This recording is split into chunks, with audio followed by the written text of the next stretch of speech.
En fait, c'est un vrai mode de fonctionnement auquel je suis profondément attaché et c'est même un trait de ma personnalité. On voit tous les jours dans la vie qu'une décision partagée et une gestion en mode projet favorisent l'engagement de chacun qui devient acteur du progrès pour lui-même et de fait pour l'entreprise. Le temps où une décision pouvait être prise par une seule personne est révolu. Les décisions doivent être de plus en plus collégiales et expliquées pour donner du sens chaque jour afin de rendre la réalisation plus naturelle. Car c'est bien la réalisation d'une décision qui amène à l'efficacité et à la performance générale de l'entreprise. On le sait tous, une décision non exécutée coûte très cher. Aussi, le temps où les collaborateurs appliquaient une décision verticale sans y participer est également révolu. Il est primordial pour l'entreprise et encore plus dans des périodes de transformation que chaque collaborateur soit contributeur d'une décision pour développer la responsabilisation individuelle qui aboutit à l'engagement collectif.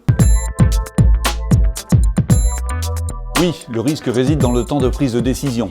Il n'est pas toujours facile de trouver l'intérêt commun pour l'entreprise au sein d'une équipe lorsque chacun possède aussi un objectif individuel. Il faut donc accompagner les collaborateurs dans cette démarche managériale. La première étape est d'encourager l'expression de tous. Chez Treswan, nous formons l'ensemble des collaborateurs aux techniques de prise de parole en public pour être plus à l'aise dans l'expression d'un point de vue et apprendre à s'adapter à chaque audience. Au final, l'objectif est d'atteindre le résultat cible par une prise de décision efficace. On se rend bien compte qu'il est primordial de bien exposer le contexte à chacun avant de convenir d'une décision de groupe afin d'assurer l'embarquement de tous les membres de l'équipe vers une réalisation sans ambiguïté. Pour progresser dans ce sens, Treswan a mis en place un programme de formation des leaders managers pour s'entraîner à interagir avec bienveillance dans le but d'amener le groupe vers la meilleure décision possible pour servir un objectif précis tout en tenant compte de nos meilleures chances de réalisation et en s'assurant que c'est toujours l'intérêt commun de l'entreprise qui l'emporte.